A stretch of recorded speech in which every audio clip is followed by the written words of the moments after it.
오늘 제8강 약재류 편을 같이 함께 공부를 해보도록 하겠습니다. 우리 선생님들과 함께 이렇게 공부할 수 있는 것을 대단한 영광으로 생각하면서 여러분들께 대단히 감사하다는 말씀을 전달을 해드리고 싶습니다. 그리고 이규현 선생님 반갑습니다. 어디 다치셨다는데 찾아가 보지도 못하고 빨리 회복하셔야 또 우리 약선영양조리과가 더 건강하게 한 학기를 낼 수 있지 않겠냐 이렇게 또 생각합니다. 자, 우리 약재류 편으로 오늘 해보도록 하겠습니다. 약선본추학 2 제8강 약재류가 되겠습니다. 우리 제7강에서 육고기 편을 했었잖아요. 육류편을 했었는데 여러분 다 기억하고 계시죠? 육류편에서 가장 핵심적인 부분은 이제 뭐였습니까? 육류편에서 가장 핵심적인 부분, 약선 영양 조리를 함에 있어서 육류는 어떻습니까? 가능하면 줄이는 것이 좋겠다, 그렇게 말씀을 드렸어요. 그 중에서도 이 혈관계 계통은 더더군다나 좀 줄여달라. 제가 먹지 말라고까지는 안 했죠. 김홍희 선생님 좀 오버하시는 것 같은데. 그러나 이제 먹지 말라라고 하는 질병의 군 같은 경우는 엄격하게 제 생각이에요. 제 생각인데 당뇨 환자의 경우는 저는 먹지 말라고 권하고 싶어요. 특히나 이제 가공육 같은 거, 가공육. 그러나 가공육이 아닌 고기라고 한다면 붉은 고기, 붉은 살코기는 이제 좀 먹지 않는 게 좋겠고, 그나마 이제 백색 고기, 백색 어류라든지 이제 닭고기 같은 이런 백색 고기들은 좀 이제 먹는 것도 이제 괜찮겠다. 그 중에서도 이제 제가 닭고기 중에서는 꼭 권해드리고 싶었었던 것이 하나 있다고 그랬죠. 그 고기는 이제 오골계를 제가 권해드리고 싶었었고, 앞으로 이제 다가오는 부분에 있어서는 이제 비둘기 고기나 그리고 참새 고기도 상당히 이제 괜찮을 수가 있겠다라고 하는 말씀을 드렸었던 것 같습니다. 그러니까 무엇보다 육고기는 줄이는 것이 상책이다라고 하는 말씀을 드리고 싶어요. 자, 우리가 약재류의 종류를 보게 되어지면 쭉 우리가 한꺼번에 우리가 공부할 약재류의 지금 현재 총수는 약 93가지 정도가 되겠습니다. 이 93가지 종류를 이 네 개의 구역으로 나눠보게 되어지면 지상부위, 양지의 지상부위와 음지의 지상부위, 그리고 양지의 지하부위와 또 음지의 지하부위로 이렇게 나누게 될 때 이런 형태를 갖출 수가 있습니다.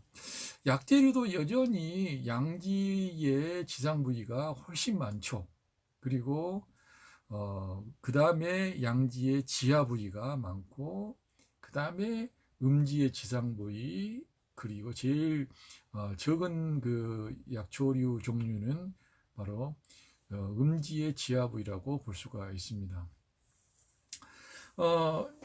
이 부분은 이제 특히 우리가 잘 알고 계시듯이 양지의 지상 부위는 따뜻하기 때문에 따뜻한 것과 궁합을 잘 맞추기 위해서는 어떻게 됐어요? 성질이 차가운 것들이 바로 따뜻한 것과 궁합을 맞추면 잘 있는 거죠. 그러면 이 가시연밥에서부터 소양, 정양까지 쭉 이 부분들은 다 대동소이하게 성질이 차가운 성질들을 일단은 가지고 있다라고 볼 수가 있어요. 일반적으로 봤을 때 상대적으로 따뜻하고 하는 부분은 있을 수 있지만 대체적인 부분으로 봐서는 성질이 차가운 거예요. 그러면 이 차가운 부분들은 주로 무슨 역할을 하느냐?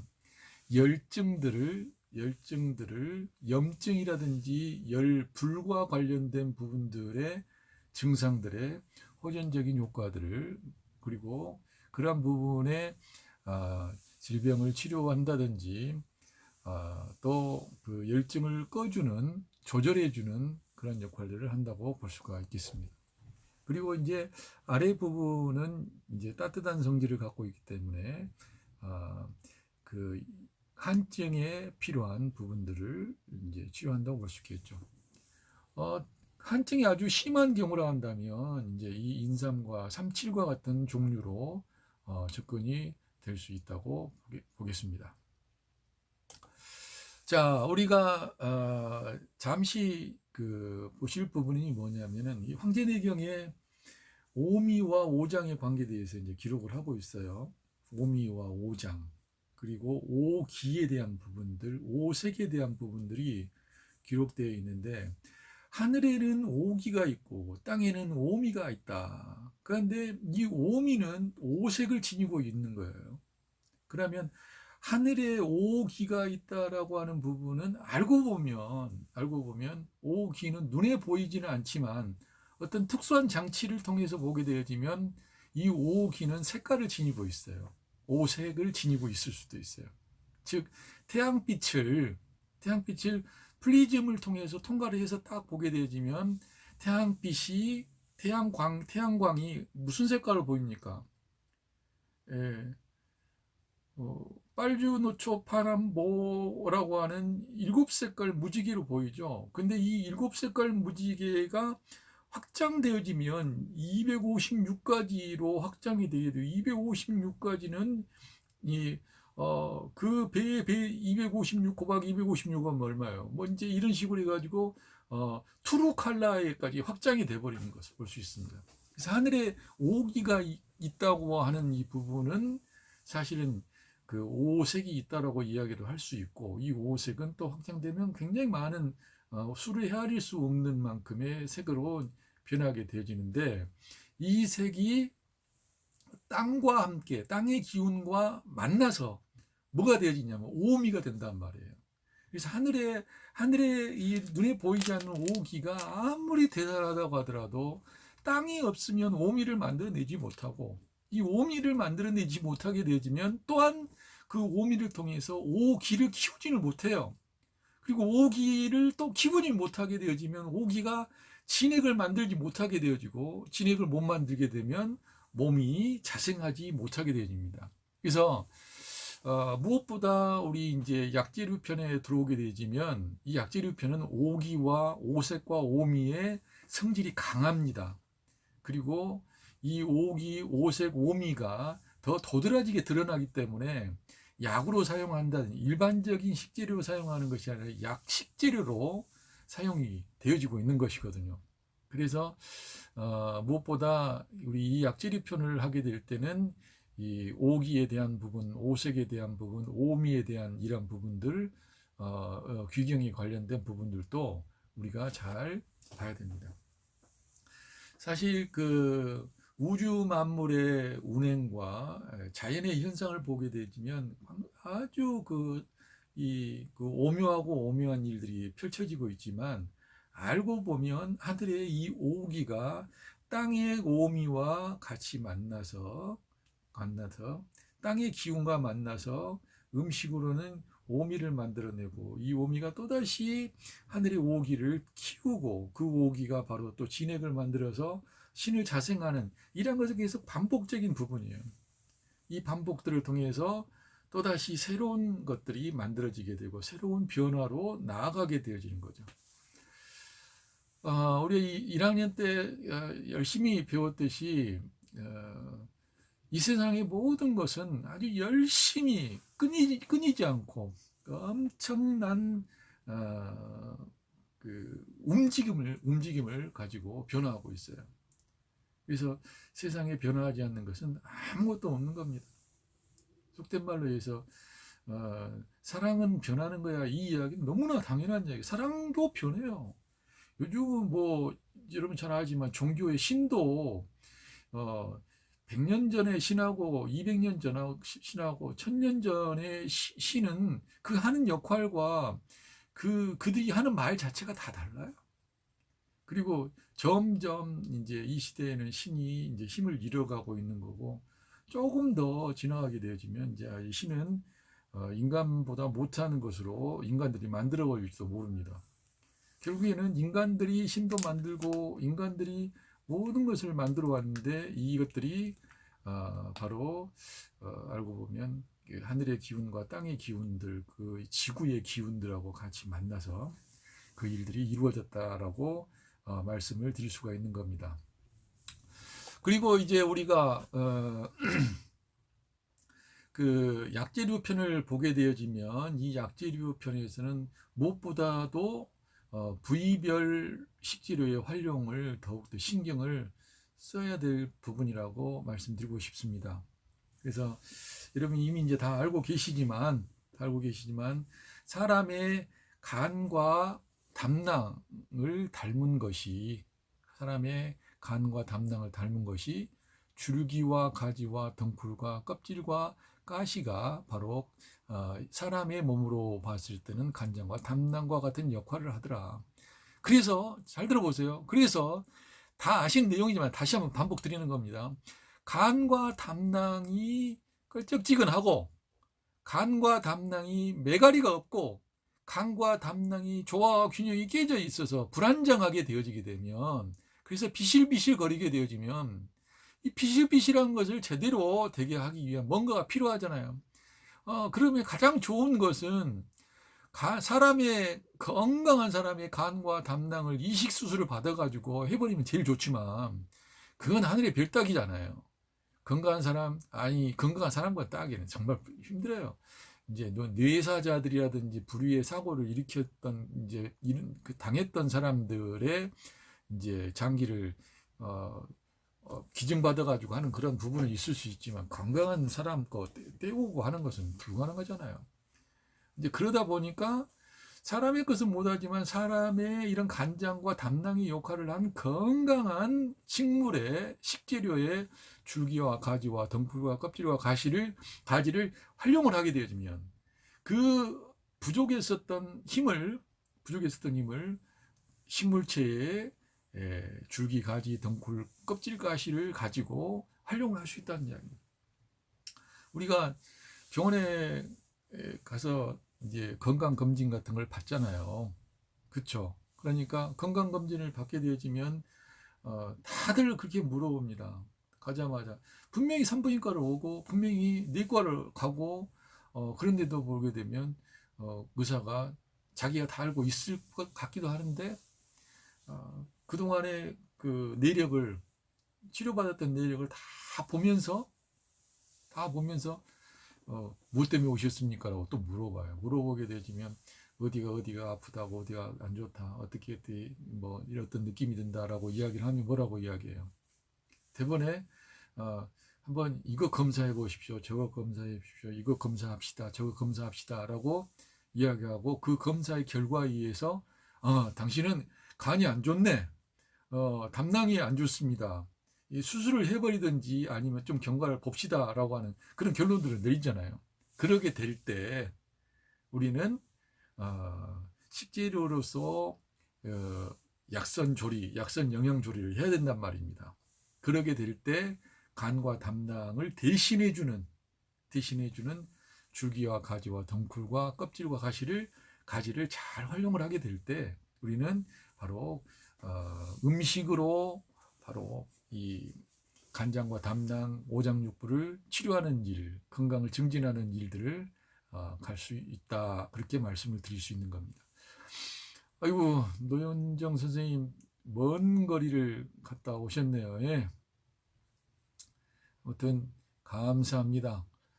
오늘 그 약재류 편에 들어왔는데 이제 우리의 약재류 편 같은 경우는 무엇보다 더 이 성능, 효능적인 부분들이 더 강하기 때문에 더 부위별로 식재료를 활용할 필요가 있다. 하는 역할들이 다 다르잖아요. 사람도 사람이지만 팔로 하는 일이 다르고 발로 하는 일이 다르고 폐로 하는 일이 달라요. 간이 하는 일이 다르고 심장이 하는 일이 다르고 신장이 하는 일이 다르고 각각 다 다르기 때문에 우리가 뭘 하게 되면 부위별로 활용을 해야 됩니다. 그게 이제 제일 잘하는 게 우리가 그 소고기나 돼지고기 먹을 때 부위별로 먹잖아요.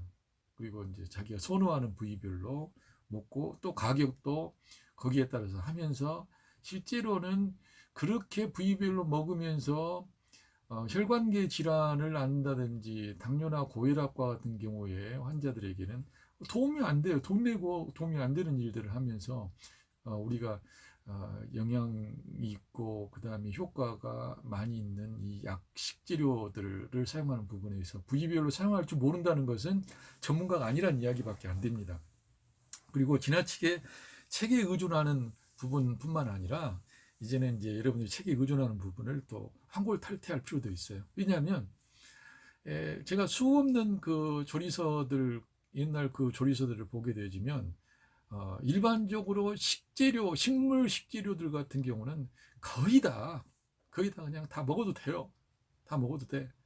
다 먹어도 되는데 이제 예를 들어서 맛이 너무 강하고 쓰고 떫고 뭐 하는 그런 것 같은 경우에는 뜨거운 물 같은 경우에 살짝 데친다든지 좀 한번 끓여가지고 찬물에다가 좀 담가놨다가 아주 그 맛이 이상한 것 같은 경우는 한 두세 시간 정도 담가놨다가 아니면 하루 정도 담가놨다가 소금과 기름 해가지고 뭐 이렇게 먹게 되어지게 되면 다 효과가 있단 말이에요. 그리고 그 부작용이 될 만한 그런 부분들은 충분히 해독이 되어지는 것을 볼 수가 있습니다.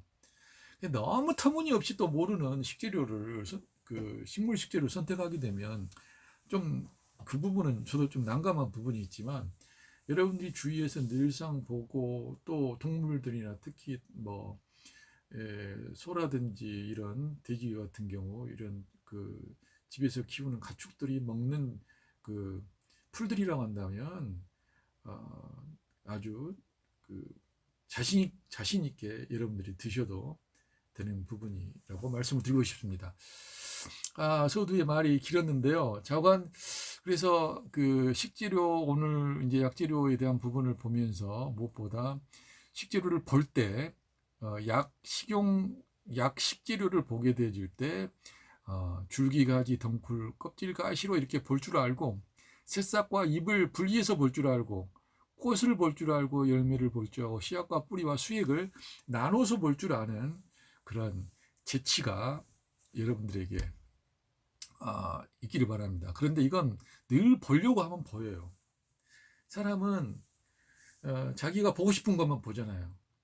그리고 늘 봐왔던 것에 대해서 보면서 또 실증을 냅니다. 늘 보고 싶은 것만 보면서 또 늘 본 것에 대해서 빨리 권태감을 느껴요. 얼마나 이 거시기한지 몰라.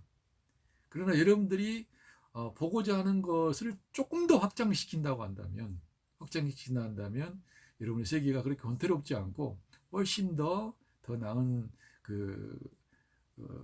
이 확장된 세계가 여러분의 삶 속에 열릴 수 있으리라고 생각합니다. 근데 우리가 이제 약선을 공부하는 상황에서는 식재료를 볼 때 무엇보다 몇 가지 그 주안점들이 있었잖아요. 어떤 환경에서 첫 번째 자라는가? 햇빛에서 자란 놈인가? 아니면 그늘에서 자란 놈인가? 아니면 땅 속에서 자란 놈인가? 아니면 물 속에서 자란 놈인가? 아니면 늪 속에서 자란 놈인가? 이런 것들을 먼저 보면서 해야 돼요. 그러고 이제 그런 상황이라 한다면 물어볼, 너는 어째서 늪 속에서 자랐냐? 너는 왜 그 산 속에서 그렇게 자라고? 너는 왜 그 햇빛이 쨍쨍 내리쬐는 데서 자라냐? 너는 이렇게 영양가가 충분한 곳에서 자라고 너는 영양가가 없는 이런 곳에서 자라냐? 이런 부분들을 골똘하게 질문을 해보고 물어보고 또 생각해보고 해야 돼요. 그러면서 하늘의 기운이 여러분들에게 임하게 되지고 여러분의 몸에 새로운 것들이 이제 되어질 수가 있는 겁니다. 그래서 제가 다시 한번 여러분들에게 간곡히 부탁드리고 싶은 것이 있다 한다면 이제부터는 특히 우리 이 약식재료에 대한 부분들을 공부할 때는 줄기가지, 덩쿨, 껍질, 가시, 뭐 부위별로 새싹이, 꽃, 열매, 씨앗, 뿌리, 수액 이런 형태로 부위별로 우리는 볼 필요가 있다. 그리고 그 부위별에서 이런 것은 이거다. 새싹과 이파리는 심장과 소장이다. 꽃은 바로 비장과 위장이다. 열매는 폐장과 대장이다. 씨앗과 뿌리와 수액은 신장과 방광이다. 라고 하는 이 부분을 절대로 놓쳐서는 안 됩니다. 계속 반복해서 이 부분은 여러분들이 이제 보셔야 될 필요가 있어요. 그리고 난 다음에 사실 이제 이런 정보들이 이제 필요한 거예요. 이 약재는 뭐하고 같이 쓰면 좋더라. 이제 이런 것들이 이제 필요한 거고, 또 뭐하고 같이 쓰면 좋지 않더라라고 하는 것들이 또 필요한 겁니다. 그래서 우리가 이제 약 93가지 정도의 약식재료를 이제 공부를 하셔야 될 텐데요. 이 숙지향 같은 경우에는 오징어와 육개를 사용하게 되어지면 상당히 좋습니다. 그래서 이 보음제로서 이 오징어가 들어가게 되면 바로 이제 보혈 작용도 강해지게 되어지고, 육개가 들어가게 되면 이 보음이 너무 강하다 보니까 양기가 좀 부족하거든요. 그래서 양을 집어넣어서 특히 신장의 양기를 보강하는 차원에서 굉장히 좋은 상황이 되는데, 여러분들 다 아시다시피 숙지향을 약재료로 사용을 하게 될 때는 무를 사용하지 말라라고 했어요. 무를 사용하게 되면 뭐 머리카락 다 빠진다 했잖아요. 그렇기 때문에 무 사용하는 것을 금하고, 하수 같은 경우는 이제 여러분들이 대표적으로 머리를 검게 하는 것이다. 그 머리를 검게 한다는 이야기는 신장의 기운을 돋구는 것이다 라고 볼 수도 있는 거거든요. 그래서 이 검정색이 신장에 배속되어지다 보니까 검정색 나는 것들하고는 하수를 같이 쓰게 되면 부대적인 효과를 더 발휘할 수가 있습니다. 검정콩, 검은깨, 검정깨, 가물치, 오골개, 뭐 산조인, 상심자, 이 친구들 다 새카만 친구들이에요. 그렇잖아요. 그렇기 때문에 검은색 계열의 것들하고 같이 사용을 하게 되지면 큰 효과가 더 이제 발휘되어지는 것을 볼 수가 있습니다. 그리고 황기하고 같이 사용하는 부분은 뭐 육고기들은 일반적으로 이 황기하고 같이 사용을 하게 되지면 효과를 이제 더 증대시킬 수 있습니다. 닭이나 오리나 오골개나 뭐 소고기나 이제 이런 것들하고 같이 사용을 하게 되면 좋고요. 당귀 같은 경우는 여러분들 뭐 많이 들어보셨지만 여자들에게는 굉장히 중요한 그런 재료라고 볼 수가 있잖아요. 그래서 이 당귀 같은 경우는 이제 황기나 양고기, 그 다음에 게지가 뭔지 아시죠? 게지는 그 계피인데 개수나무 가지 껍질 말고 가지까지 포함된 게 게지예요. 게지고, 그 다음에 백작약, 생강, 홍화, 도인, 해막, 겨우사리, 두충, 산조인, 우술, 은이버섯, 탱자, 하고초 이렇게 같이 쓰면 좋은 효과를 발휘를 할 수가 있습니다. 방풍 같은 경우는 뭐 요즘 한참 철이죠. 방풍, 저도 그 마트 같은 데 갔더니 아주 싱싱하고 그 난장 이 벌판에서 그냥 키웠던 그 방풍이 같아요. 방풍을 그냥 한 보따리 사와가지고는 살짝 데쳐서 냉동실에 넣어놓고 한 번 먹을 때마다 이제 묻혀서 먹는데 아주 그냥 딱 제 체질인 것 같아요. 그래서 요즘 이제 방풍을 많이 이제 먹고 있는 상황입니다. 예, 방풍도 어찌 보면 좀 쓴맛이 이제 있지만은 다른 건 필요 없는 것 같아요. 방풍 살짝 데쳐서 마늘하고 그다음에 간장하고 좀 참기름 넣어서 좀 버무리고 조금 더 이제 맛이 좀 더 센 맛을 원하신다 한다면 애교로 그냥 다시다 조금 넣으셔가지고 하면은 별로 안 좋아하는 사람도 잘 먹을 수가 있습니다. 근데 이제 우리 같은 경우는 부태에 안 넣어도 그냥 맛있게 먹을 수 있죠. 조금 더 장을 조금 더 넣고, 그다음에 참기름을 조금 더 넣으면 먹을만 합니다. 먹을만, 아주 맛있습니다. 그렇게 하게 되면 이제 뭐 아주 속이 그냥 아주 좋아합니다. 대단히 좋아하죠. 아주 좋아하는 게 아주 대단히 좋아하죠.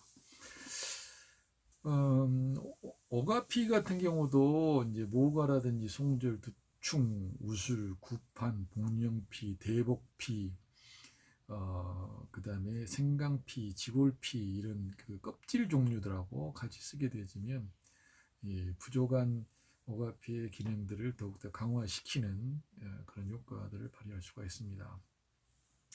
두충도 이 호도, 보골지, 독칼, 겨우살이, 세신, 청궁, 계피, 단삼, 당귀, 작약, 녹용 이런 것들하고 같이 쓰게 되면 효과가 좋죠. 육계도 부자, 숙지황, 산수유, 생강, 고량강 같이 쓰면 좋고요. 대추는 소맥과 감초, 인삼, 만상, 황기, 샐러리, 우유, 구기자, 잉어, 밤, 잣, 이 식초와 대파들도 같이 사용을 하면 좋은데, 때에 따라서는 이 대파 같은 경우는 이 대추에 구태여 안 들어가도 이제 되는 거죠. 그다음에 진피 같은 경우는 사실 이제 보기약 중에 하나인데 이 산사하고 감초 이렇게 이 지실, 생강, 소고기, 단피, 목단피를 이야기합니다. 이렇게 같이 사용을 하게 되면 또 역시 부대 효과가 발휘되죠. 그리고 무엇보다 이제 그 들깻잎 같은 경우는 어패류라든지 돼지 간이나 계지, 강활, 고량강, 후추, 발화, 마왕, 행인과 같이 사용을 하면 좋죠. 특히 좋은 것이 바로 이제 어패류 쪽이고, 그 다음에 이 돼지 간이나 또 뭡니까 그 양고기라 염소고기나 그리고 개고기 같은 경우에 사용을 하게 되면 좋다고 볼 수가 있어요. 자,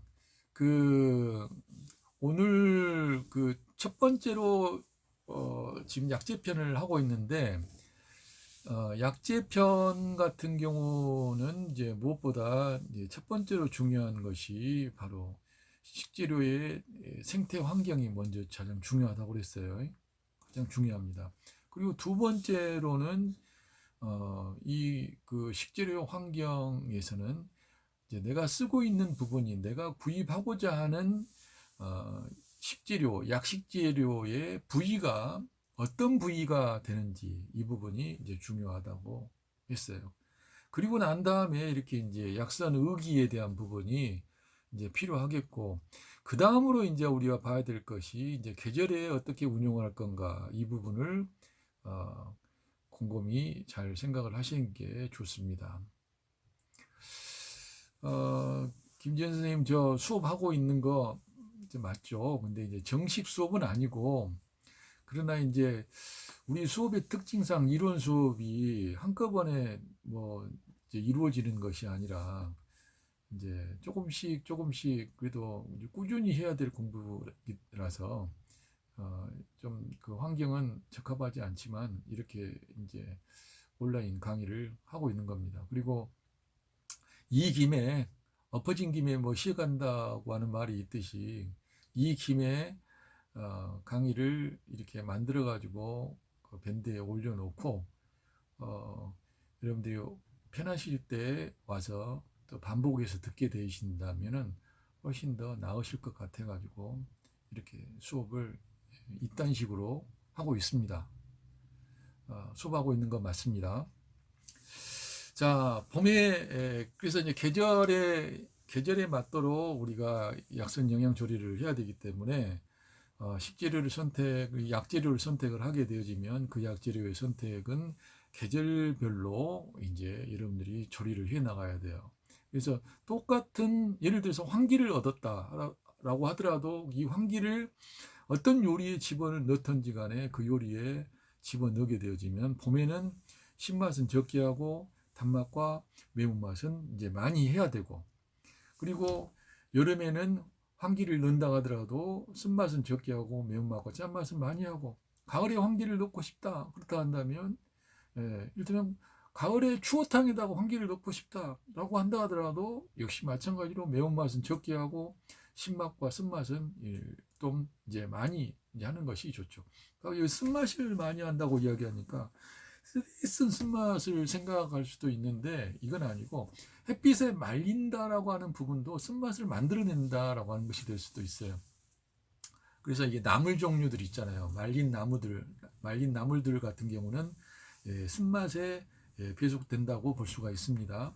그리고 이제 겨울철에 이제 뭐 이렇게 그 몸을 보호하기 위해서 뭐 육고기, 뭐 오골개를 한 마리 잡아가지고 거기다 환기를 집어넣는다라고 한다고 하더라도 이때는 짠맛을 적게 하고 쓴맛과 단맛을 같이 보충하는 상황에서 해야 된다. 왜?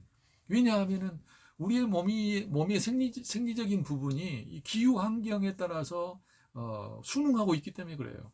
그렇다 한다면 우리의 몸의 생리적인 부분이 기후 환경에 따라서 순응하고 있고, 그 순응을 잘하지 못할 때 병리적인 상황이 벌어지고 있다고 한다면 우리가 바로 거기에 맞춰서 음식의 맛도 같이 조정을 해야 되는 것이 맞다, 이렇게 볼 수가 있는 겁니다. 자, 그러고 나서 이제 우리가 또 하나 이제 약재료를 보시게 되면 또 하나 봐야 될 부분이 바로 제일 처음에 말씀드렸었던 바로 약식재료의 사기, 오미, 귀경에 대한 부분들을 보실 필요가 있습니다. 여기는 뭐 이제 간단하게 여러분들이 이제 몇 번 계속 설명을 했기 때문에 간단하게 말씀드리는데요. 아무튼 여러분들이 여기 이런 표들은 이제 보실 수 있어야 돼요. 이제 보실 수 있어야 되는데, 첫 번째 볼 내용은 위 부분에 있는 이 사기가 어떠한지를 처음에는 먼저 봐야 됩니다.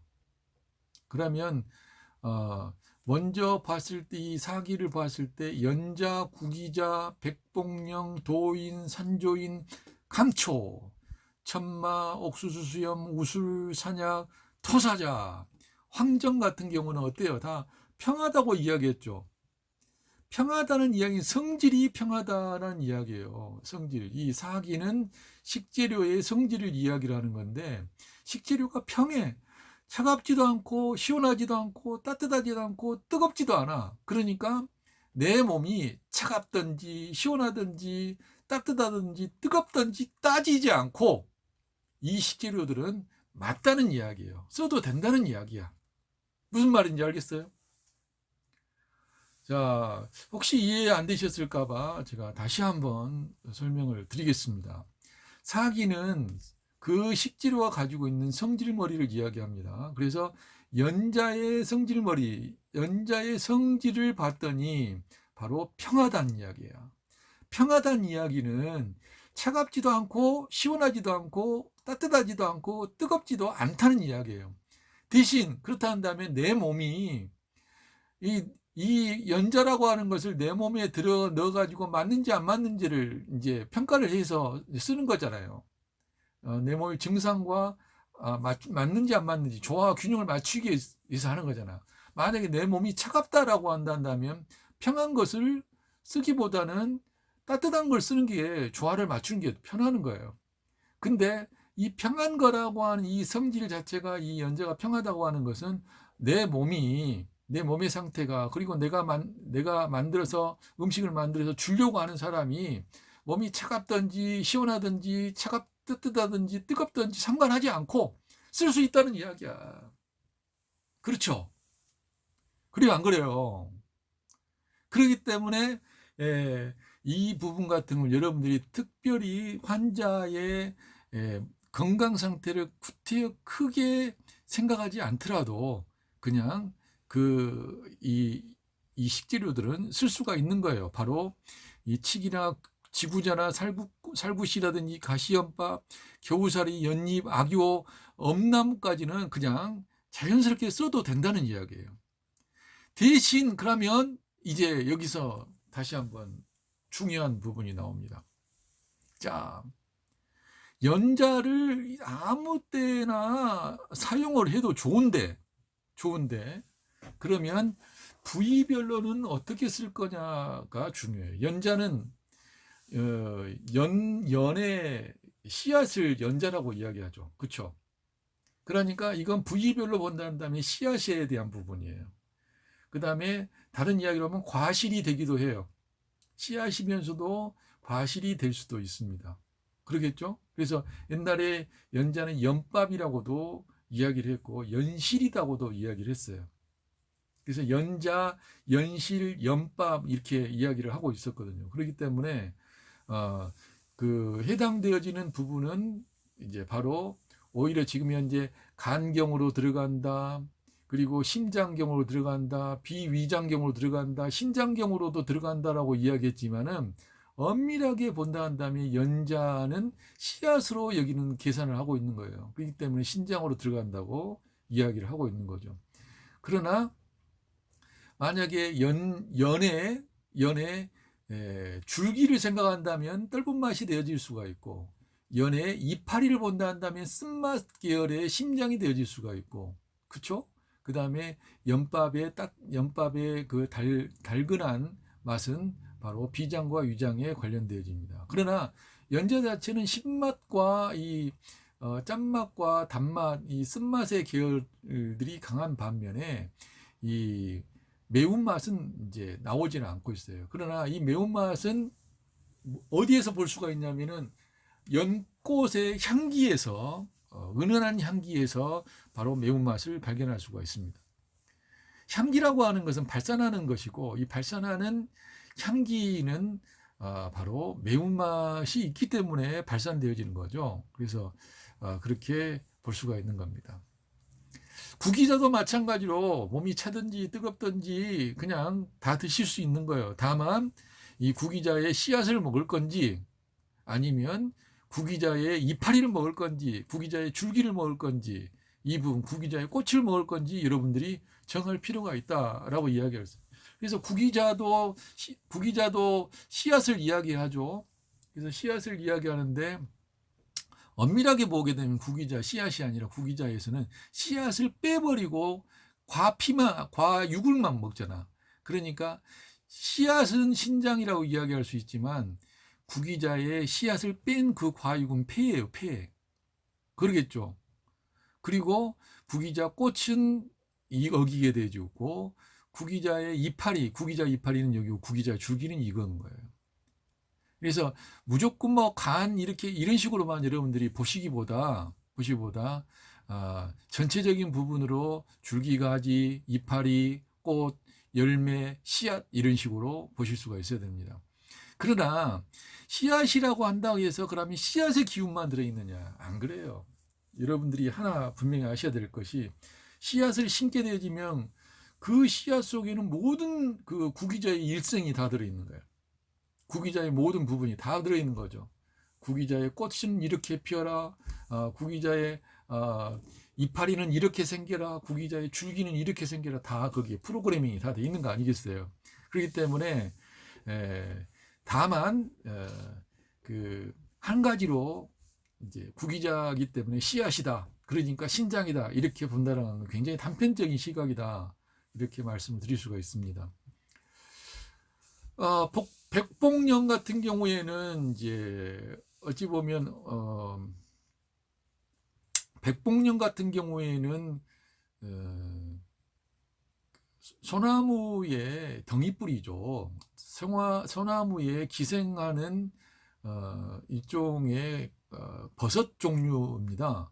그래서 이제 붉은색 기운이 나는 걸 적봉령이라고 하고 하얀색 기운이 나는 것을 백봉령이라고 이야기하는데 이 부분 같은 경우를 그 덩이뿌리라고 계산을 하게 될 때 이제 엄밀하게는 뿌리에 붙어 있기 때문에 신장 쪽이 더 강할 수가 있습니다. 신장 쪽이.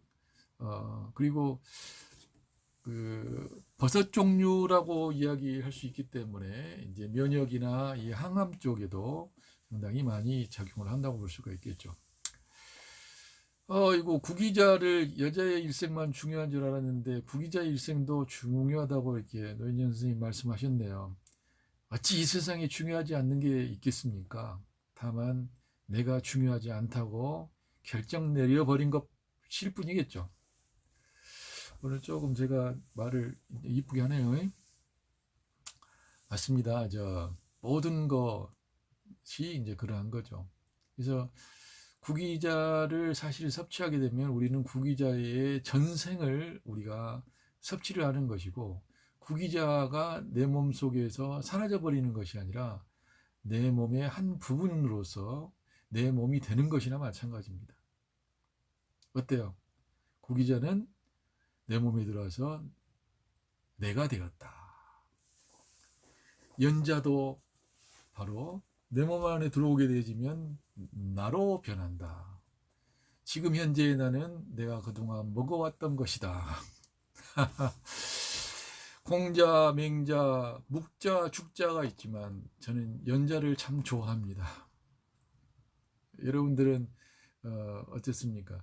이 약재료들 중에서는 이렇게 평성을 지니고 있는 것들이 좀 맹맹한 것 같지만 사실은 우리 약선을 하시는 분들한테는 굉장히 유용한 거예요. 왜냐하면 구태여 막 한량 원료를 따지지 않아도 될 만한 부분이기 때문에. 그래서 이러한 형태로 여러분들이 쭉 이제 하나하나씩 살펴가 봐야 되는데, 일단은 보는 부분은 이렇게 평성은 그렇게 보시면 된다. 이제 그렇게 보시고요. 그 다음에 이제 그 옥죽, 둥굴레, 죽엽, 치자, 개똥쑥 같은 경우는 어때요? 성질이 차가운 겁니다. 차가워요. 그리고 옥죽 같은 경우는 제가 별표를 해놨는데 약간 차가워요. 그러면 성질이 차갑다라고 이야기를 하게 되면 몸이 차가운 사람들이 이걸 먹으면 되겠어요? 안 되겠어요? 당연히 먹으시면 안 됩니다. 먹더라도 아주 조금 간보듯이 먹는 건 좋지만 많이 먹었다는 몸이 더 차가워질 수밖에 없는 거죠. 구기자 막걸리 좋아요. 구기자는 내가 되었다. 참 좋습니다. 구기자만 내가 된 게 아니라 내 몸 안에 들어온 모든 것은 나로 남아야 될 것은 내 몸 안에 있고, 나로 남아 있을 필요가 없는 것은 다 배변을 통해서 다 나가게 됩니다. 그래서 내 몸 안에 남아있는 구기자의 흔적, 내 몸 안에 남아있는 연자의 흔적은 결코 내가 지우려고 내가 지워질 수가 없어요. 제가 지우려고 해갖고는 안 돼요. 내 몸이 결정하는 겁니다. 내 몸이 이제 연자가 필요 없어라고 하면 보내겠지만 내 생각이 필요 없어 해서 보낼 수가 없어요. 다만 한 가지 내가 마음대로 할 수 있는 것은 뭐냐면, 내가 안 먹는 것은, 내가 먹기 싫으면 내가 안 먹는 것은 할 수 있지만 내 몸에 이미 들어와서 내가 되어 있는 연자는 내가 어떻게 내보낼 수가 없습니다. 그리고 홍익수 선생님도 연자를 좋아하시는구만요. 제가 이제 연자 부분에 나오게 될 때 그 연자를 다시 한번 이제 국제적으로 다뤄보기로 하고, 이제 다시 이제 옥죽과 둥굴레, 치자, 이 개똥쑥이 차가운 증상을 가지고 있는데, 자, 이렇게 차가운 증상을 가지고 있는 옥죽과 죽엽과 치자, 개똥쑥은, 자, 그러면 10병에 좋을까요? 아니면 한 병이 좋을까요? 자, 누가 제일 먼저 답하시렵니까? 하나, 둘, 셋. 예, 아무도 답을 안 하셨습니다. 물론 한 10초 후에 답이 올라오는 관계로, 예, 이야, 우리 노인정 선생님, 김홍현 선생님, 김지현 선생님 모두 다 10병으로 이야기하셨는데, 김지현 선생님 항병은 뭐예요? 항병. 항열병이에요? 항병.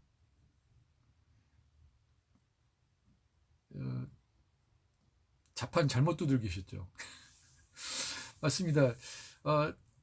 차가운 것과 차가운 성질을 갖고 있는 이런 부분은 열병에는 막 열이 나고 하는 이런 부분에는 효과가 있지만, 그래서 열이 아주 많을 때는 열을 해도 가게 되어지고, 그냥 열을 내리는 정도가 아니라 열을 해도 간다고 그래서, 일반적으로 청열 작용이나 청열 해독 작용이나 이제 이렇게 이야기를 하거든요. 그런데 어, 그런 열병이 아닌데, 야, 둥글레 좋대. 그러니까 둥글레 먹어야 돼. 죽엽도 끝내준다고 하대. 치자, 밥, 야, 너무너무 좋아. 그런데 맨날 먹으면 설사하고 소화도 잘 못 시키는 사람이 치자의 색깔이 좋으니까 그거 치자밥을 해 먹은다든지, 개똥쑥이 막 그렇게 항암작용이 좋다고 그러니까 몸도 차가워서 맨날 설사하고 소화도 잘 안 되고 소화불량인 사람이 개똥쑥을 막 한다든지, 이런 건 사실은 기본 중에 기본을 아직 잘 몰라서 하는 부분이 될 수 있습니다. 물론 그렇기 때문에 이제 둥글레를 일반적인 사람도 이제 먹을 수 있게 하기 위해서 둥글레를 그냥 생으로 안 하고 그걸 살짝 말려서 볶아서 이제 그걸 이제 물처럼 마시는 경우들이 있죠. 그러면 이제 불을 만나서 어느 정도는 이렇게 어, 따뜻한 성질로 되지만 이걸 장복을 하게 되지만 역시 그것은 그겁니다. 본래의 능력은 그렇게 쉽게 바뀌는 것은 아니에요. 본래의 능력. 근데 뭐 가장 이게 적당한 말은 아닌데, 적당한 말은 아닌 줄 알면서도 왜 저는 이 말을 하려고 할까요? 하지 말까요? 그래도 이제 하려고 했으니까. 가장 잘 설명을 할 수 있는 부분인 것 같아서, 이런 말 있잖아요. 걸레는 빨아도 걸레다. 행주는 아무리 삶고 또 깨끗이 빨아도 행주다. 이런 걸 본다면 둥글레, 죽엽, 치자, 개똥쑥 이런 부분을 포제를 통해서 좀 따뜻하게 찬 기운을 없애고 따뜻하게 하려고 하지만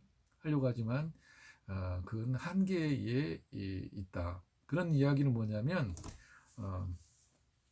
장복은 아무리 그렇게 한다 하더라도 장복은 별로 좋지 않다. 잠시 동안에 먹어서 습관적인 부분이 들지 않도록 하는 것이 필요하다라고 이야기를 할 수 있습니다.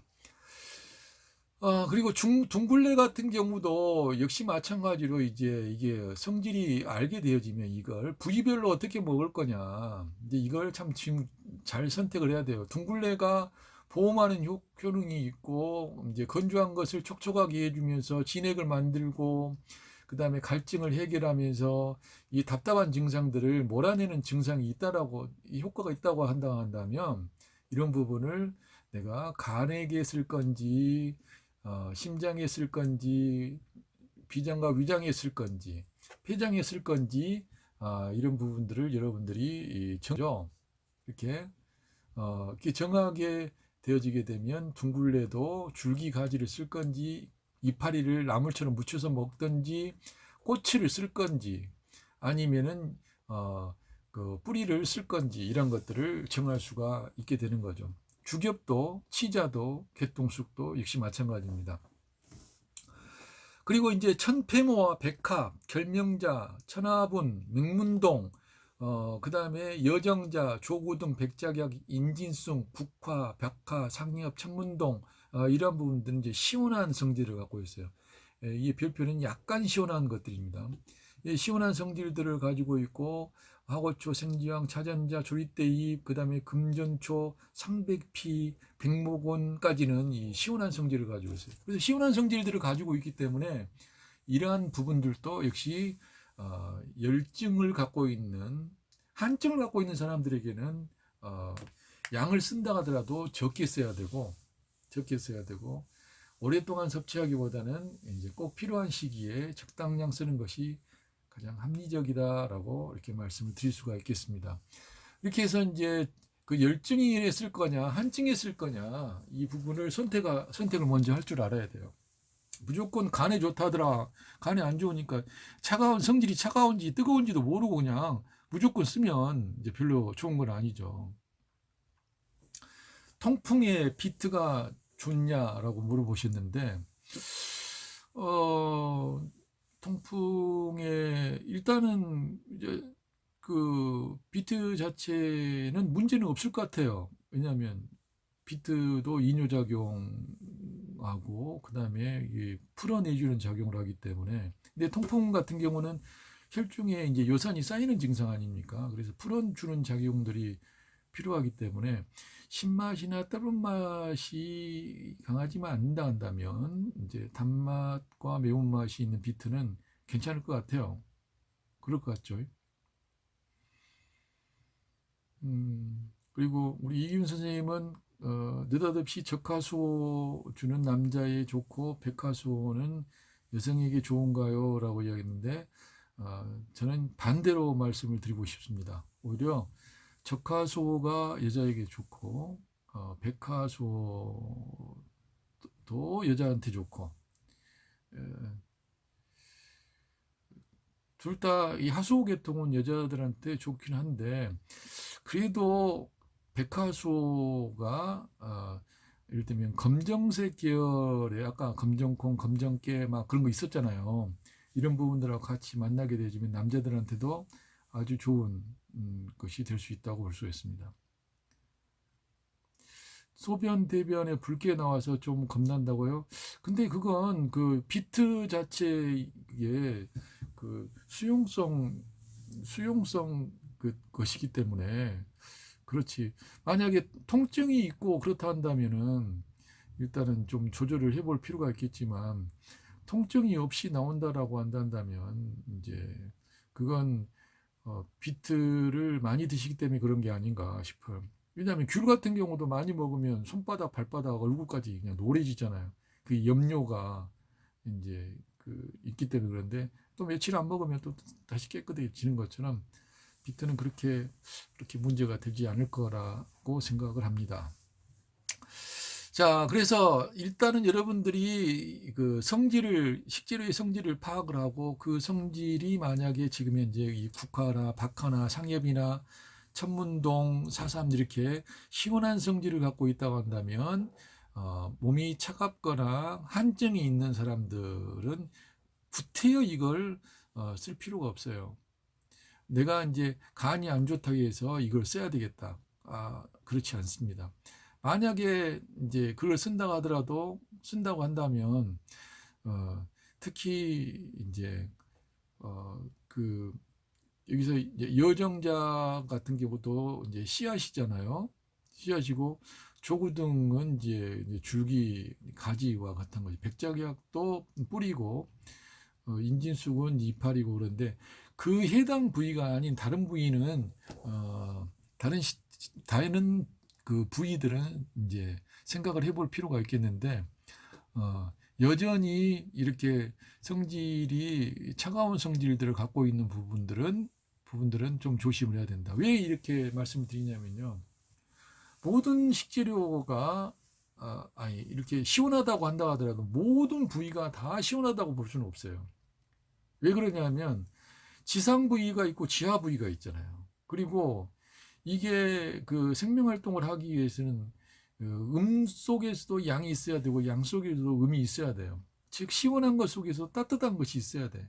근데 다만 시원하다고 한 것은 시원한 성질이 더 강하니까 시원하다고 했지 따뜻한 것이 없기 때문에 그냥 시원하다고 이야기한 것은 아니란 말이에요.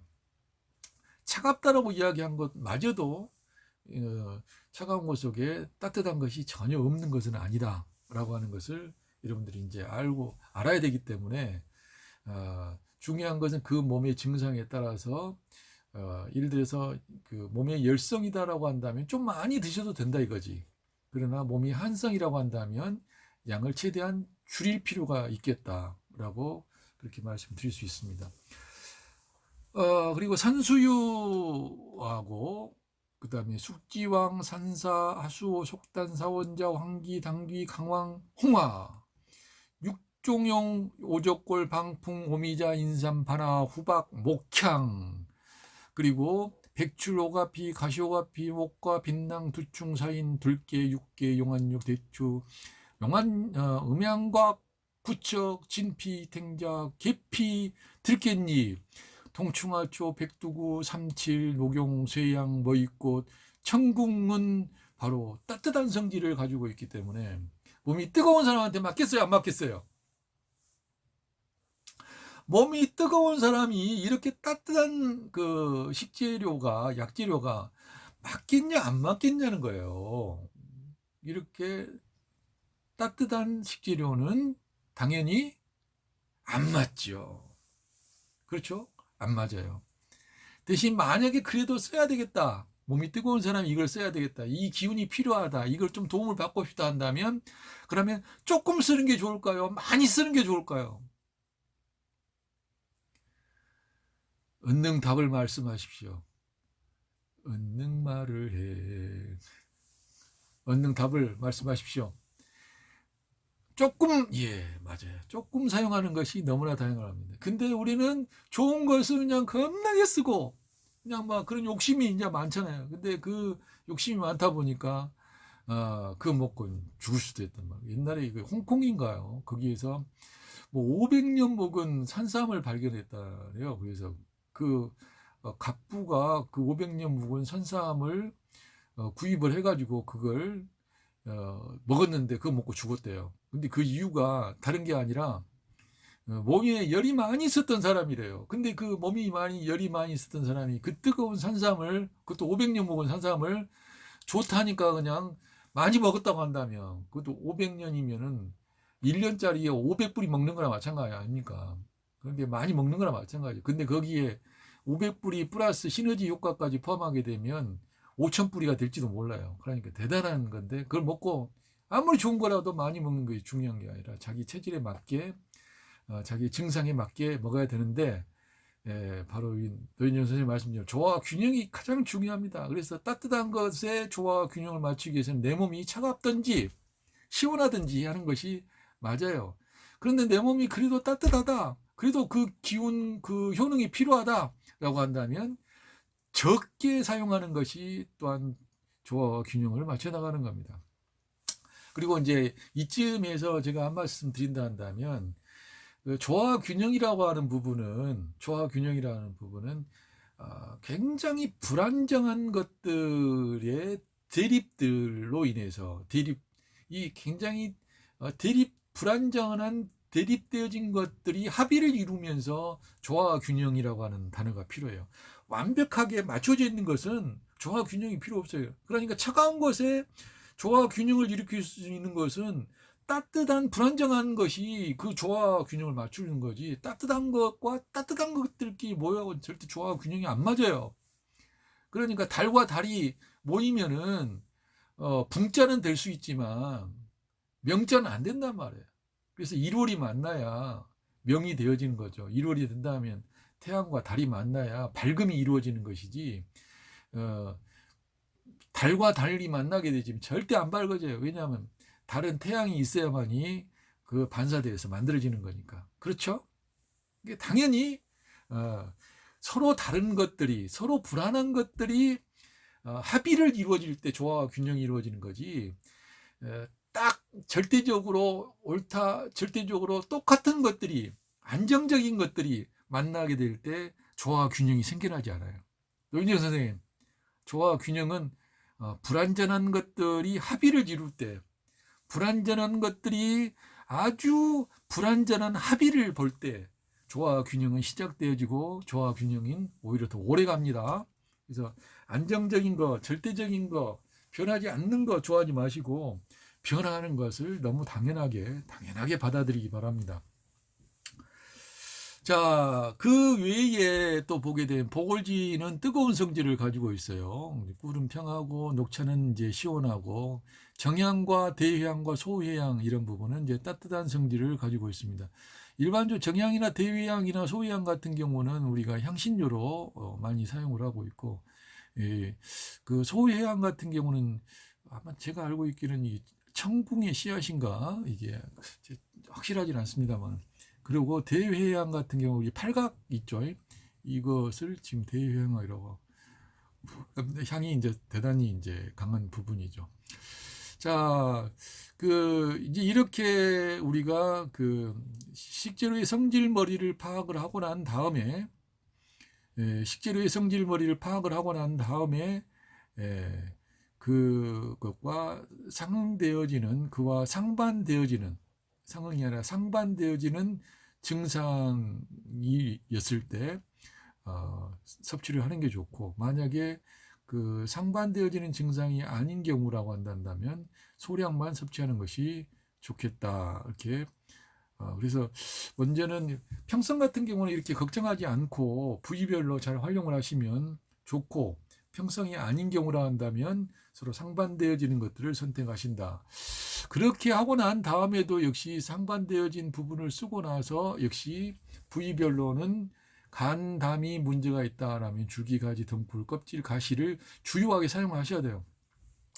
요즘은 이제 의료보험이 발달돼 가지고 그냥 다들 검사 받잖아요. 검사 받으면 적어도 우리 나이대 정도 되게 되면 어디가 안 좋은지 다 알아요. 나는 어디가 안 좋아, 나는 어디가 안 좋은지 다 알잖아요. 그러면 만약에 내가 신장이 안 좋은 것 같아, 신장이 안 좋은 것 같아 하면 씨앗과 뿌리와 수액에 대한 부분들을, 어떤 식재료를 선택하는 부분도 그 식재료의 씨앗과 뿌리와 수액을 선택하고, 내가 만약에 심장이 안 좋은 것 같아 그러면 그 식재료의 새싹과 이파리를 어떻게 그러면 먹을 수 있을까, 어떻게 조리하면 좋을까, 이걸 생각하는 것이 앞서가는 약선 영양 조리의 그 실천가들입니다. 어떤 레시피에 이게 나왔으니까 그거 따라하면 따라쟁이일 뿐이에요. 여러분들 따라쟁이 해봐야 절대 여러분들이 만족할 수 있는 조리사, 여러분들이 만족하고 이 요리를 하면서 행복하는 것이 아니라 어쩔 수 없이 하는 것 같은 그런 요리사밖에는 안 되지 않겠느냐. 제가 너무 과격하게 말씀드린지는 모르겠지만 늘 새로운 요리를, 내 몸에 맞는, 내가 음식을 대접하는 사람들에게 맞는 그런 것을 만들 줄 아는, 그런 조리할 줄 아는 여러분들이 되시면 좋겠다는 바람에서 제가 이렇게 말씀을 드려보았습니다. 자, 드디어 그다음에 이제 각계 전투로 들어가서 하나하나의 약재료들을 보면서 우리가 이제 해보도록 하겠습니다. 자, 연자입니다. 공자, 맹자, 묵자, 함자도 아니고 저는 연자를 참 좋아합니다. 연자는 버릴 게 참 없는 것 같아요. 특히 연은 이제 버릴 것이 이제 없다고 볼 수가 있습니다. 그래서 여러분들이 이 연자를 볼 때는 그냥 연만 보지 마시고 연뿌리는 연근이라고 그러죠. 그리고 연줄기, 연이파리, 연꽃, 그 다음에 연실, 그 다음에 연곽, 모두 다 사용을 할 수 있으니까 모두 다 사용을 하는 쪽으로 보시면 좋아요. 그러면 우리가 늘 연장만 먹더라, 연장만 먹는다는 다음에 발전이 없어요. 그리고 이 연잎을 가지고 활용할 수 있는 방법이 대단히 많이 있을 수 있는데, 연꽃을 가지고 활용할 수 있는 방법이 대단히 많이 있을 수가 있는데, 연줄기를 이용해 가지고, 연뿌리를 이용해 가지고 요리할 수 있는 요리가 100가지도 넘을 수 있을지도 모르는데 우리가 다 포기하는 일밖에 되지 않죠. 그래서 일단 이 연을 잘 하나하나씩 그 부위별로 우리가 조리할 수 있는 방법들을 개발을 하고 익혀 나가는 것이 참 필요하겠다라는 생각이 듭니다.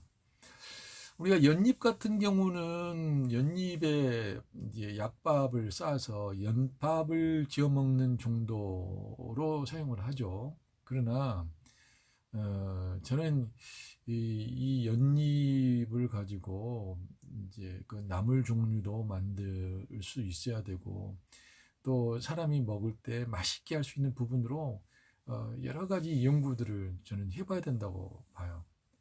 그런데 이제 우리가 이제 학교에서 이제 수업을 하다 보면 아무래도 그 서에 나와 있는 그 레시피를 이제 연습하고 실습하는 정도에서 이제 멈추기 마련인데, 그러다 보니까 그 어떤 하나의 레시피를 새로 개발한다고 하는 것이 쉬운 일이 아닌 것 같아요. 그러나 제 바람으로는 새로운 레시피를 이제 만들어 나가게 되어지면 그게 정말로 모든 것을 다 할 수 있다.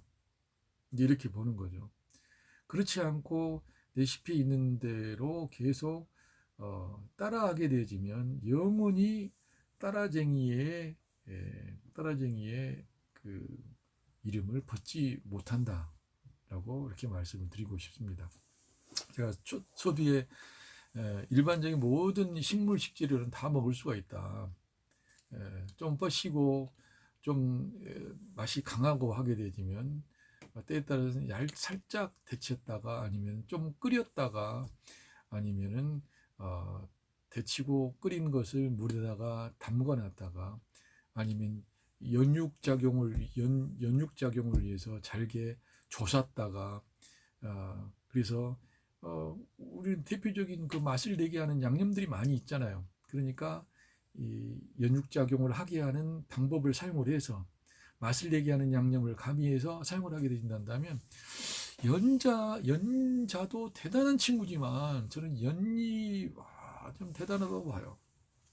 연잎 얼마나 이파리가 넓습니까? 넓고 또 이 더러운 물 속에서도 그냥 당당하게 자라다니는 물 한 방울이 떨어진다 하더라도 그 물 한 방마저도 그 용납하지 않잖아요. 딱 떨어지면 아주 떼구르르 굴러가게 그냥 미끄러져 가잖아요. 그러면서 이파리가 아주 두껍잖아요. 두꺼운 이 부분을 통해서 심장의 혈액순환과 같은 역할들을 이 연잎이 하고 있으니까 저는 이 연잎은 굉장히 연구의 가치가 있고 특히 이제 평성을 지니고 있는 이 연자와 연잎의 이 부분을 통해서 상당히 깊이 있게 다가갈 필요가 있겠다 그렇게 보는 거죠. 그래서 저는 이제 물론 이제 연잎 정도는 저는 평성으로 안 봐요. 안 보고 또 연근도 역시 평성으로 안 보고 이제 그만큼 햇빛이 많이 필요하니까 이제 성질이 이제 차가우면 차가웠지 따뜻하지는 않고 또 그래도 이제 뭐 상대적으로 다른 것에 비하게 되면 평성이라고 이야기할지는 모르겠지만 아무튼 연자의 이 연자를 맺히게 하는 그 연잎은 단순히 연잎밥 정도를 배우는 것으로 멈춰버리면 절대 안 된다. 연잎을 잘 말려서 갈아서 즙을 짜서 갈아서 또 이런 거 가지고 죽을 쓸 수도 있고 그 연잎을 이용해서 음식을 만들 수도 있는 거죠. 연꽃도 역시 마찬가지예요. 그리고 연육 같은 경우도 연이 다 익을 때까지 기다릴 필요가 저는 없다고 봐요. 꼭 필요하다 한다면 아직 이제 씨가 완전히 다 여물지 않은 좀 덜 여물어서 아주 말랑말랑한 상태라고 한다면 이런 부분들도 활용을 할 수 있는 방법들이 충분히 있다. 이렇게 말씀을 드리고 싶습니다. 그래서 연자에 대한 부분을 우리가 지금 보고 계십니다. 연자는 연실이라고 하고 연육이라고도 하고 연미라고도 하죠. 연미는 연쌀이라는 이야기죠. 연미 수지단이라고도 하고 우실이라고도 이야기하고 연봉자라고도 이야기를 하고 있습니다. 그래서 그 연은 정말로 굉장히 여러 방면에서 깊이 있게 활용을 할 수 있는 부분들이 아닌가 합니다. 졸고 계신 거 아니죠? 자, 그래서 이제 연자를 좀 더 깊이 있게 여러분들이 공부를 하시려고 하게 되면 이 연자가 살고 있었던 이 생태 환경에 대해서 잘 파악하시는 것이 중요하다. 연자는 평한 것이요 라고 딱 정해버리는 순간 여러분의 사고도 한정되어져 버릴 수밖에 없다는 거 놓치지 마시기 바랍니다. 연자가 음지에서 자라는 연지 보셨나요? 지하 속에서 자라는 연자 없죠. 지하에는 당연히 연근이 있겠죠. 연근이. 그죠? 그 다음에 음지에서 자라는 것이 있다고 한다면 각각의 성질은 다를 수밖에 없다. 사용하는 부위가 어떤 부위냐, 연에서 만약에 지금 연자라고 이야기했지만 연이 아닌, 연자가 아닌 연으로만 본다면 이 부위를 여러분이 선택하실 필요가 있습니다. 그래서 어떤 거 선택을 했다. 이걸 어떤 시기에 채취를 한 것이다라고 하는 이 부분도 여러분들 항상 잘 보시고, 채취한 부위가 어떤 성질을 가지고 있는가도 보시면, 이게 국내산인지 수입산인지 반드시 보셔야 되겠죠. 이 연을 평야에서 기른 건지 아니면 고산지 한 2,000m, 3,000m에 있는 늪 같은 경우 이런 곳에서 자란 것인지 그런 습늪지에서 자란 건지 그걸 잘 보셔야 됩니다. 요즘에는 보니까 큰 그 항아리 같은 거라든지 그런 무슨 고무 다라이 큰 통 같은 데다가 그 키우는 사람들도 있어요. 그렇죠? 이런 거 보게 되면 참 우스운 이야기인데,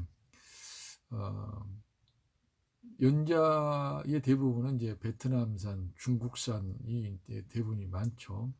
그리고 이제 연근은 아마도 대구 경북 지역에서 우리나라의 한 70%를 차지한다고 이제 이야기를 합니다. 그래서 이제 우리가 이 상황을 좀 보실 필요가 있어요. 그 연자가 과연 어느 지역에서 가장 많이 자라는지, 아시아권 내에서 이 온대지방 내에서 이 녹색이 쳐져 있는 데가 이 온대지방들이거든요.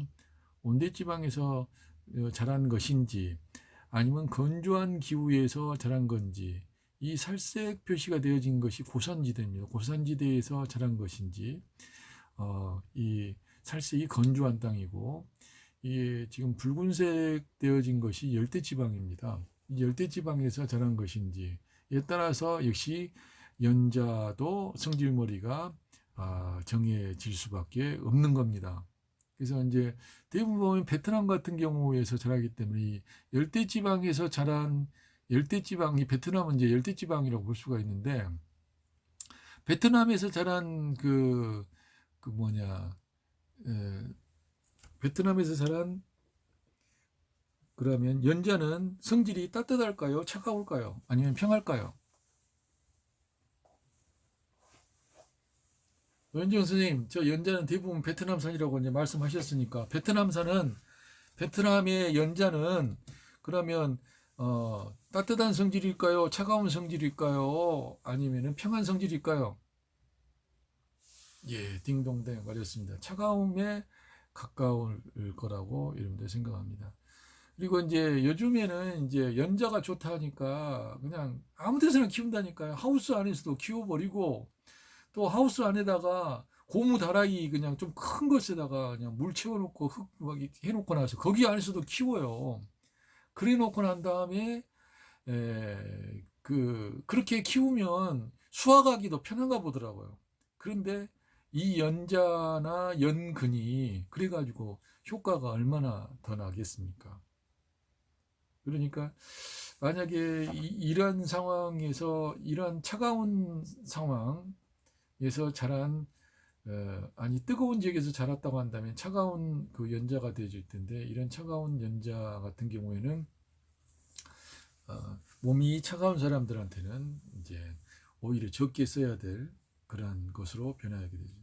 그래서 이제 사실은 평성을 지니고 있는 것들은 대부분 보면 이 온대지방에서 자란 것들이 가장 적합하다라고 여러분들이 생각하시는 게 좋습니다. 그리고 온대지방 중에서도 일단 우리나라가 대빵 좋아요. 왜냐하면 이게 이제 신비한 일인데, 우리나라 권역 안에 들어오게 되어지면 굉장히 약성이 강해지고, 또 그 효능이 몇 배나 더 올라간다고 이야기를 합니다. 그 이야기는 삼면이 둘러싸여 있고 내륙의 끝이기 때문에 이제 이렇다는 이야기도 있기는 하지만, 아무튼 이제 그런 이야기를 해요. 그래서 그 중국 해안을 끼고 있든지 이제 그 일본 해안을 끼고 있는 이런 부분보다 우리 내륙 지역에 가까운 지역에서 잡는 그런 그 물고기 같은 경우도 생선도 훨씬 더 이제 맛이 있다는 것이 바로 이제 그런 어떤 이유라고 생각합니다. 그렇다 한다면 우리나라에서 키운 것들 중에서도 이제는 어디서나 막 키우고 있기 때문에 산악지에서 키운 것이 더 효능이 있겠어요? 중부 내륙 지역에서 키운 것이 더 있겠어요? 남부 해안에서 키운 것이 아니면 제주도에서 키운 것이 아니면 울릉도에서 키운 것이 나중에는 이제 개마고원에서 키울 수도 있어요. 백두산 같은 데서도. 그러면 어떤 게 더 나았겠느냐? 물론 개마고원에까지 올라가가지고 거기서 연을 키우고 있고 뭐 연자를 얻어내고 있고 하는 그런 수고까지는 안 하겠지만 제가 지금 현재 여러분들과 함께 공부를 하는 입장이니까 여러분이 식재료를 보는 시각이 열려야 되기 때문에 제가 이렇게 말씀을 드린다는 걸 다시 한번 말씀을 드리고 싶습니다. 당연히 지역에 따라서 성질머리들은 각각 달라질 수가 있다라고 말씀을 드리고 싶습니다. 그렇게 말씀을 드리고 싶고요. 그러면은 이제 이 연자는 어떻게 쓰는 것이 이제 좋겠는가? 그래서 이제 음이 허하거나 기가 허한 사람, 그리고 혈이 이제 막힌 사람이나 이런 그 평화질의 체질 같은 경우는 이제 많이 이제 섭취를 해도 좋겠지만 양기가 약하다든지 기가 울결됐다든지 담습이 있는 경우에는 좀 조심할 필요가 있는 식재료라고 볼 수가 있습니다. 일반적으로 연자는 성질이 평하면서 체질이 허약하고 심기가 부족하여서 가슴이 황망하고 불안하고 잠을 잘 자지 못하고 꿈을 많이 꾸는 사람에게 적합합니다. 또한 비장과 신장이 약하여서 설사를 자주 하고 변이 항상 묽게 나오며 남자의 유정이 있고 여자는 냉대화가 많은 사람에게 효과가 있다고 볼 수가 있습니다. 그래서 이런 경우에 용안육과 함께 사용을 하게 되면 훨씬 더 정신을 안정시키고 혈액을 더 보호하는 효과가 있을 수 있겠고요. 산약과 백편들을 사용을 하게 되면 비장을 튼튼하게 하고 설사를 멈추게 하는 작용이 강해집니다. 가슴이 황망하고 꿈을 자주 꾼다라고 하는 이야기는 이제 억울한 마음이 이제 많이 들고 이제 불안한 마음이 이제 많이 드는 경우에 이제 우리가 흔히 황망하다고 그렇게 이야기하지 않나요? 그리고 심기가 약한 경우, 심장의 기운이 안 좋게 되지면 이 가슴이 벌렁벌렁거리는 그런 증상, 즉 심장의 주 증상이죠. 이런 증상이 보이면서 신면 증상이 나타나요. 그래서 심장과 밀접한 관련이 있겠다. 그래서 이제 이 연자를 만약에 이제 가루를 내서 아니면 연밥을 같이 해서 먹는다고 한다면은 그 연잎을 차로 연잎 가루를 이제 뭐 한 스푼씩 같이 이제 물에 타서 먹는다든지 하는 것도 굉장히 좋다고 볼 수가 있습니다.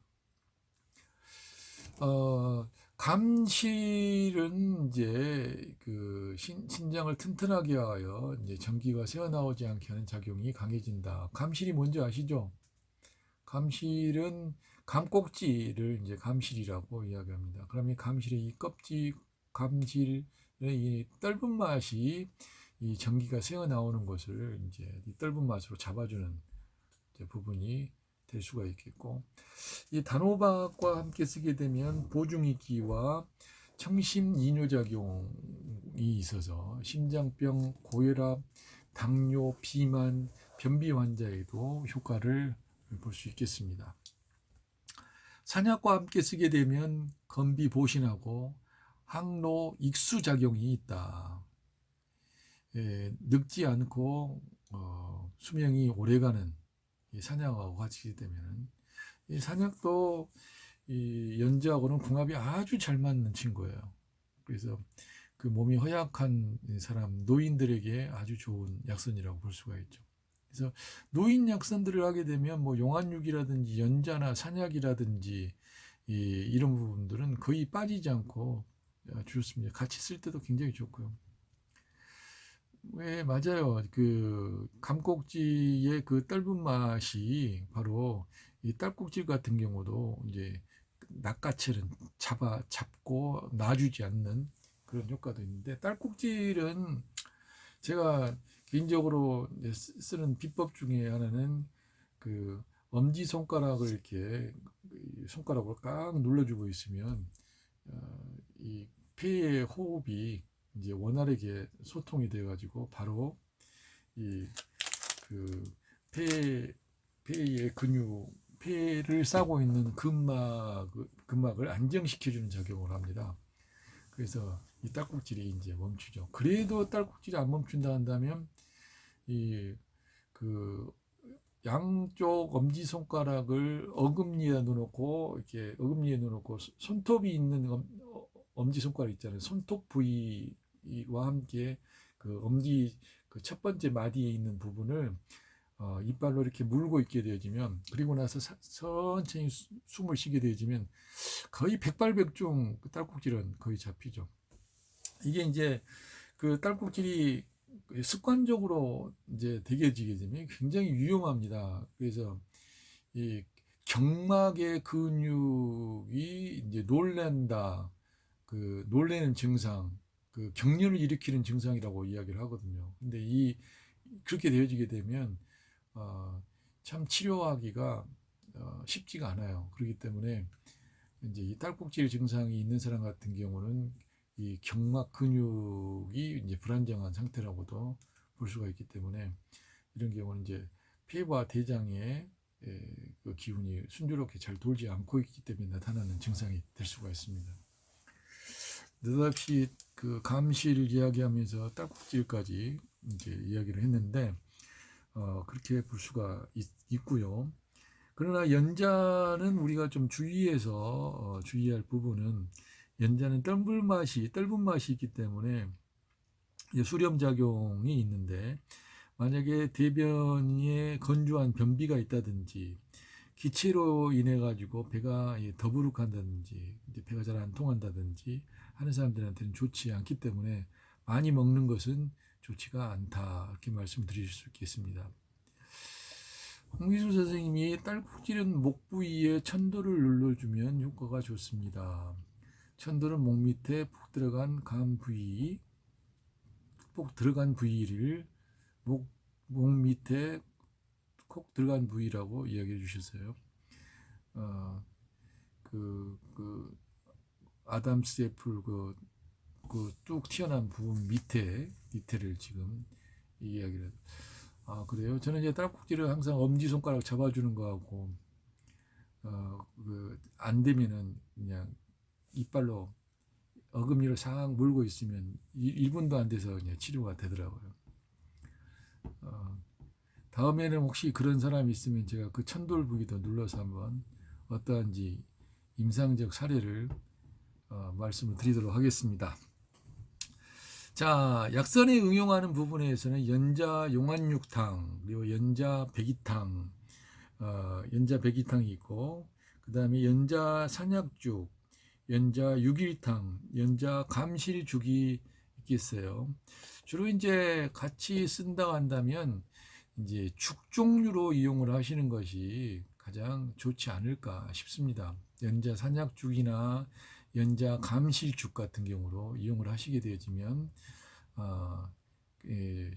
좋다고 볼 수 있겠습니다. 그래서 이제 그 일반적으로 보면은 이제 아침 식사를 하고 그 점심을 이제 가볍게 먹고 저녁은 이제 죽 종류로 먹는 것도 건강을 지키는, 이제 특히 노인들 같은 경우는 그런 부분이 이제 아주 좋다고 이야기를 하거든요. 그리고 배가 부른 상태에서 주무시는 것보다 배가 고픈 상태에서 오히려 자는 것을 며칠만 하다 보면 오히려 정신도 더 맑아지고 뒤척이지 않고 잠도 푹 잘 수가 있습니다. 근데 이제 저녁에 배부르게 먹고 자게 되어지면 잠자는 동안에 막 소화도 해야 되고 이 대사작용을 해야 되는 거잖아요. 그러다 보니까 몸이 이제 이렇게 뒤척거리고 저렇게 뒤척거리면서 이제 깊은 잠을 자지 못하게 되는데, 그래서 연세가 든 사람일수록, 그리고 또 몸의 건강을 회복시켜야 될 그런 사람일수록 저녁 같은 경우는 가볍게 먹어서 며칠 정도만 훈련을 하면 그냥 훨씬 더 안 먹는 것이 훨씬 더 나은 상태가 될 수가 있습니다. 그 참고 식료 자료도 보게 되어지면, 식료 자료에서는 연자를 갈아서 밥을 할 때 넣어 먹으면 기운이 나고 몸이 가벼워지고 강건해진다라고 본초도경에서 이야기하고, 본초수묘에서는 머리가 까맣게 되고 늙지 않는다라고 이야기를 했어요. 그리고 신농본초경에서는 중추를 보하고 정신을 강하게 하여 기력을 키워준다. 오래 먹으면 몸이 가벼워지고 늙지 않으며 장수한다. 두말할 것 없이 연에 관련되어진 음식들은 꾸준히 장복을 하셔도 좋다는 이야기예요. 그리고 약선 요리로 여러분들 나름대로 개발을 하는 것도 굉장히 의미 있는 것이라고 이야기할 수 있습니다. 다른 뭐 듣도 보도 못한 재료들을 쓰는 것보다 사람들이 연은 좋아라고 생각하는 그런 상황들이 많이 있기 때문에, 여러분들이 연을 활용해서 요리를 만드는 것은 굉장히 의미가 있다고 볼 수 있습니다. 본초 강목에도 보면 그 심신이 잘 교류하게 만들고 장과 위를 튼튼하게 해주고 정기를 고정시키고 근골을 튼튼하게 해준다. 허약한 것을 보하고 귀를 밝게 하고 한습을 제거하고 오래된 설사를 멈추게 한다. 여성들의 냉디아의 효과가 있다. 그리고 연자는 고대 양생가들이 노화를 방지하고 수명을 연장하기 위해서 아주 즐겨 먹었던 식품이다라고 이야기해요. 연자 심은 성질이 차고 맛있습니다. 그래서 심장의 화를 제거하고 혈압을 낮추며 땀을 멈추게 하고 정신을 안정시킨다라고 이야기했어요. 연자심이 뭔지 아세요? 연자심.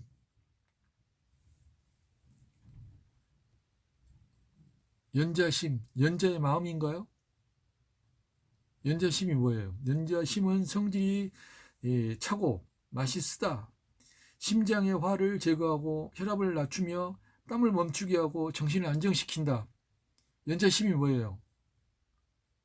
연자 중간에 있는 촉.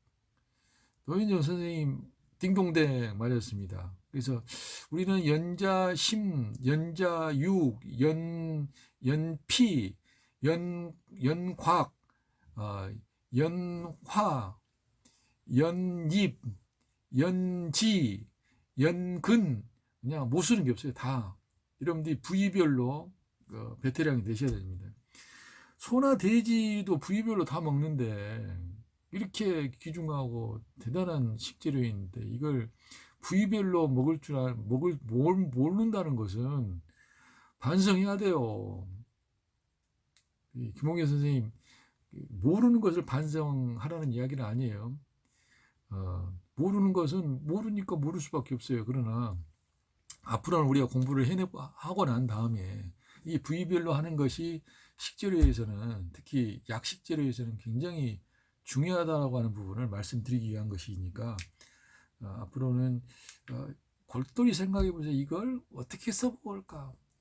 이 이파리를 그냥, 이 줄기를 그냥 어떻게 쓸까? 범 이파리가 막 나올 때 쓸까? 아니면 꼬닥꼬닥에 다 이제 연그릇 쓸 때 쓸까? 이런 부분을 시기별로 부위별로 잘 활용하는 것이 굉장히 중요하다고 생각합니다. 그래서 연자심은 무엇보다 그 심장의 화를 제거, 혈압 낮추고 땀을 멈추게 하면서 정신을 안정시키는 효과가 있다. 일반적으로 사람들이 나이가 들면 정신이 불안한 경우들이 많이 있어요. 그리고 그런데 정신을 안정시키는 효과가 연자심에 연자 자체를 한꺼번에 먹으면 뭐 상관이 없어요. 근데 그걸 더 강력하게 효력을 발휘하고 싶다 그러면 연자씨만 뽑아가지고 또 약으로도 쓴다, 이제 이런 이야기입니다. 차로 이걸 또 해서 조금씩 마시면 고혈압으로서 머리가 어지럽거나 잠이 안 오고 꿈이 많은 사람이나 도안이 있는 사람에게 효과가 있고, 또한 심장과 신장의 기능이 조합지 못해서 일어나는 성욕 항진증을 가라앉히는 데도 효과가 있다고 말씀을 드릴 수 있겠습니다. 자, 오늘 지금 1시간 42분을 달렸는데, 지금 이제 개론적인 서론에 대한 부분을 말씀을 드리고, 지금 환기에 지금 들어가지 못하고 있어요. 오늘은 그냥 여기서 오늘 수업을 정리를 하고,